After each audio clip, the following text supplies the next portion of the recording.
connections consider the experiences of deaf, blind, or wheelchair using individuals?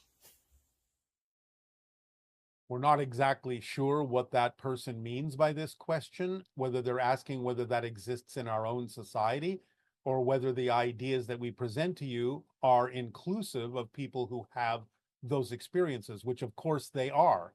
And we have discussed individually with many people the idea that many souls may choose those particular experiences as challenges that can help humanity figure out how to relate to those people in different ways, how to communicate with those people in different ways, how to even cure those conditions, perhaps in certain circumstances. So, souls that take on what may appear to be those limitations are often very advanced souls who have some lessons to teach humanity about how humanity relates to people with those kinds of particular conditions. So, of course, they are included in everything that we're talking about. Hi. Good day. Good day. Hi, Bashar. How are you? Perfect. And you? You look perfect. I'm close to perfect. I'm You getting are there. perfect as you are. Thank you. I needed You to will hear that. always change, you will always improve, but at every given moment, you are a perfect representation of whatever it is you are at this moment. Thank you so much. I have a pretty interesting story to share with you, and some questions that follow. All right. Um, During meditation one day, the energy and the consciousness of Mother Ayahuasca came to me, and Yes. I sat with it, and it felt really good. And I didn't necessarily say, "Oh my gosh, I need to go do ayahuasca," but the medicine came to me through people, and it was really nice. And shortly after, that was about 8 months ago, and a month or two after, you came into my consciousness, and I found your teachings. And Yes. your teachings have really helped me move from believing into knowing. All right. Um, and and and it has changed my frequency a bit, and Oh, yes, quite a bit. but it brings challenges, new ones, and Absolutely. That's what they're for. I'm enjoying the challenges. And then I came across your crystal skulls, and I said, "Oh my gosh, I want to get a crystal skull." And I got one, and it was pink, and that was a big synchronicity for me. If I could articulate my authentic frequency, I would be shades of pink. And depending on how I feel, the shade of pink changes. Yes. Fast forward, it finally aligned where I did an ayahuasca ceremony. And you were a part of the ceremony, and it was so interesting. And I was outside, and I saw your family crest in the sky. And I don't know how to put it into words, but it was as if my whole body became activated, and I was one with the cosmos, Yes. and I was dancing. The sky turned hot pink, and I believe there were some particular activities in the sky, regardless of me being on ayahuasca. It was around the 8-8 portal, and I think we saw a comet. And what was happening was that anything that I would touch, a star, a planet, it would move, and I was dancing with the cosmos. And it happened to be there was people that were witnessing and watching me experience this, which was nice for me, Anywho, it was just a bunch of information coming, and I didn't know necessarily what to do with it, but I was receiving it. And then the next day, it was a very different experience. It was super grounding, and I was in the earth, Yes. and I gave birth, and it was a dragon. And ever since I got that crystal, I was activated with grandmother dragon energy, and it came with its own set of challenges and mysteries and phenomena.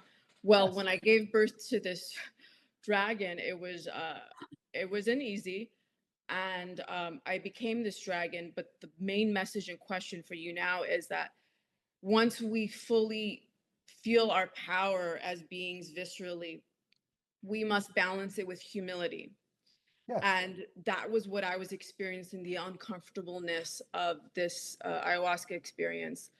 And I wanted you to maybe shed some light on that and help me understand it better. Humility. All right. Well, again, it's connected to the idea of grounding. It's connected to the understanding that you are an expression of nature. And it's not about letting go of nature to explore the stars and the cosmic side of your being, but grounding to the earth, grounding to that energy, connecting to it so that you have a foundation from which you can rise and allow there to be a link and a bridge and function as a link and a bridge between what you colloquially call heaven and earth, to allow you to bring energies down to create heaven on earth. So it's all about forming that bridge, that link. The dragon represents ancient wisdom, ancient knowledge, a very deep and ancient connection in your DNA to the idea of being physical and being able to channel energies through that physical component of the DNA to again do what it is we're talking about. Bring those higher frequency energies that you are connecting to in the cosmos down to earth, to be the valve, to be the link, to be the bridge that balances those two energies so that you can reach for the stars, but do so with a grounded humility that allows balance to be maintained so that it is a natural experience that's more expressive of your authentic self and your true soul. Uh, Thank you. That was beautifully said. That was pretty much encapsulated my experience. And I have experienced in this reality and on Earth some resistance in being fully in my physical body. Yeah. Sometimes I prefer being in the cosmos but that doesn't serve me because I am in this physical reality and I have Yes, things. it's all right. It's a typical thing because, again, remember, you are in spirit and you know that physical reality is just a projection happening within your soul. So it is something typical that sometimes a spirit will kind of feel a little uncomfortable with the idea because it knows that it is actually just a projection and it's not really what a spirit is. But it is a part of you. It is an authentic part of you happening within your soul. But I understand that sometimes it can feel a little uncomfortable because it's not your natural state. Yeah, it's almost like giving birth to like every cell in your body, if that Yeah. makes sense. Yes, well, that's what you're doing when you create an Okay. idea called physical reality and a physical body. Remember, it's not that your body has a soul, it's that your soul has a body. So you do, by concentrating certain energies within your soul down to the center of your soul, actually give birth to your physical body, to every cell within it, to every atom within it, to every subatomic particle within it. It's all created within your soul. Thank you. And now when I see you, before when I would see you in meditation dreams or whatever, you would be alone and you have been kind of like this cosmic father figure for me. And it's been very grounding for me to balance the male and feminine energy. And Yes, during the ceremony, all it kept showing me was the infinity sign. yes. And It is our passion and our pleasure to give off certain frequencies and energies that all of you may use to help you symbolically and representationally in your journeys that way. It doesn't mean that I am literally involved in the same way that an individual might choose to be involved. But since I have a multidimensional nature, any single one of you can tap into my general frequency and use that part of my energy to help you on your journeys in that way, because we give ourselves to you that way so that you may include our vibration within the mix or the recipe of the challenges that you face to help you, guide you on your journey. So in picking up on that frequency that way, we are happy to participate as the general energy that we give off, even though it doesn't necessarily mean that I literally, as an individual, am participating in your experience with you. ever since that ceremony, now when I see you, you're with a group of people. Yes, of Um, do you know what that means? How why that shift happened? course. Of course. Remember, very often in these conversations, the translation from us comes through as we instead of Mhm. I. That is because I am connected to a group of individuals, many individuals, a multitude of individuals telepathically, and we come through together as a group. I am simply the representation of that group. As a single entity, as a single individual, I am facilitating that. But I am, in essence, a multidimensional group of entities. That And now is the level on which my species exists, as a multidimensional group of entities for every individual. So we come through as a group. wow, that makes a lot of sense. And now that I'm looking at your background in the trees, I've been connecting to trees my whole entire life, but of late, like a tree will just call me and I'll Yeah. just put my hand on it and I just that feeling of being alone is kind of gone. Well, Can yes, because you're connecting to the extraterrestrials forest. You're can connecting ex to You're sorry. connecting to the forest.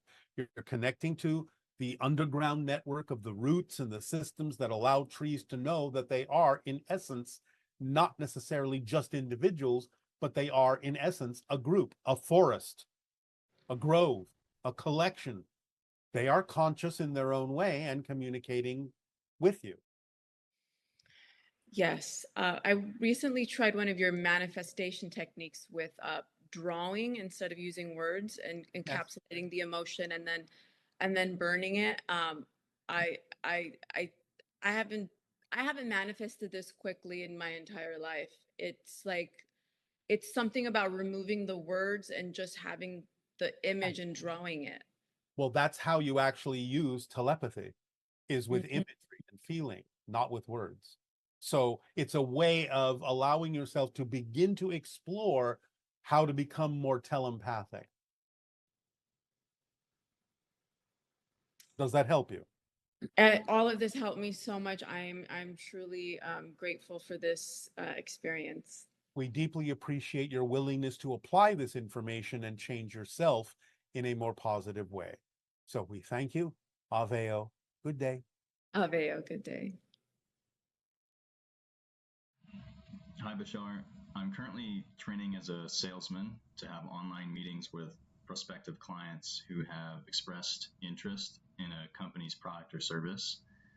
And I was hoping you could help me to understand the most important things I need to know about acting with integrity and being of the most help that I possibly can to my prospects. Focus not on the idea of selling the product, but how the product serves those to whom you are selling. In other words, how can our product help you? How can it serve your needs? How can it help you become more of what it is you prefer to become? How can it help change your life in ways that make your life more the way you would prefer it to be? So it's all about the idea of how what you do can better serve the people that you are, quote unquote, selling to, rather than focusing on the idea of selling to them. It's about serving them. And then the sales will happen automatically where it needs to, if you allow them to be excited about what your product can do for them. And it's all about how it can serve them. Good day. Good day. Good day. Greetings, family. Welcome to my home. My passion is being a teacher and a mother. And I am now understanding that I am a preparer of the way for the new 6th hybrid race here on planet Earth. In the Sedona transmission, you mentioned in your civilization that you are all parents to all children. I would love some clarification or a synopsis on how you grew physical beings for your civilization in the beginning to now evolving to materialization. Are you asking us how we procreate? In a sense, but the evolution of it going from a birth canal to materialization. All right. Well, the idea again has to do with being your authentic self, following your passion and acting on it, which raises your frequency. And over time, the continual raising of that frequency starts to mitigate your connection to some degree to the concept of physical reality, or allows you to experience physical reality truly as a projection of your consciousness. So eventually you really start experiencing physical reality as something far more flexible, malleable than solid. And when you arrive at that point in your evolution, then you start to realize everything is just frequencies of energy. And when you start to really realize that and are telepathically bonded to the rest of your society, when you reach that certain point, then that collective energy telepathically suddenly turns your physical reality into something quite fluid and quite transparent and quite dreamlike. And therefore, you understand the idea, the expression of bringing a new life in is simply the idea of energetically providing a kind of energy vehicle that has the ability to crystallize to whatever degree it needs to perform its physical functions in your society, to meet its challenges in whatever way it wishes to, and that can be done more through energy than through the idea of the physical body. Is the physical body, is the way that we have children here on this planet now for survival? Was it a part of being able to nurture and grow, or is that something that we'll evolve out of? Eventually, it is something that you will evolve into a little bit differently. You will maintain it for quite some time, but you will experience it differently as you evolve over the next 1,000 of your years. It will be something that will happen a little bit differently. It's a little bit challenging to describe the differences for you, but let us just say, if we could give you a rough analogy, it would be more like you're still giving birth physically, but it takes on a more dreamlike quality. So time and space are compressed in a way so that one moment you are pregnant, and then you kind of go through this dream, and then the next moment the baby is there. So there is a collapsing of your physical materiality, still connecting to physicality, but taking on a more dreamlike quality so that you don't really experience the birthing process in exactly the same way you experience it, more like going into a dream state, an astral state, experiencing directly the connection with the spirit of the child. And the next thing you know, when you wake up from that dream, the child is there. The child has been physically born. So it's going to be more like that. Thank you. I actually had a similar experience. I was what was called currently as a gestational surrogate, and I was the biological mother to a child that was not genetically related to me. And what my question regarding that is, there's something that is being shown in science called microchimerism, Yes. and that is the exchange of cells. Yes. My question is, what information is in the exchange of cells between mother and fetus? And why do we carry it for the rest of our lives? Well, because you're part of the same soul family. So it's a way of creating an imprinting to know that there is always a connection with that being. And it's done through the exchange of genetic material physically as a representation of the soul family connection that you have and the agreement you made to be the mother, to be the vehicle to bring through that particular entity into physicalness, even though you are not initially genetically connected. The genetic exchange shows you that you are connected on a soul level. Are we going to evolve away from mother, father into all parent? Well, to some degree. Again, those distinctions will to some degree remain, but again, it will become more broadly understood and more telepathically experienced in a more balanced way. Thank you. In the Sedona transmission, you brought through, and your channel brought through an entity that was kind of hinted at being revealed, connecting the heart and the mind, but I have yet to hear if it is time to reveal who that was. It was a mantis being. Okay, that's what I thought. My next question is, at the Sedona transmission, I had the pleasure of sitting in front of your channel, and the channel began to look like a mirage. Yes. And was in that moment where I was able to see that, was I also quasi-physical? To some degree, yes. You were allowing physical reality to not be as real, as solid. You were allowing yourself to pick up on our frequency a little bit more and therefore experience reality a little bit more like we do, where we don't experience it as being solid.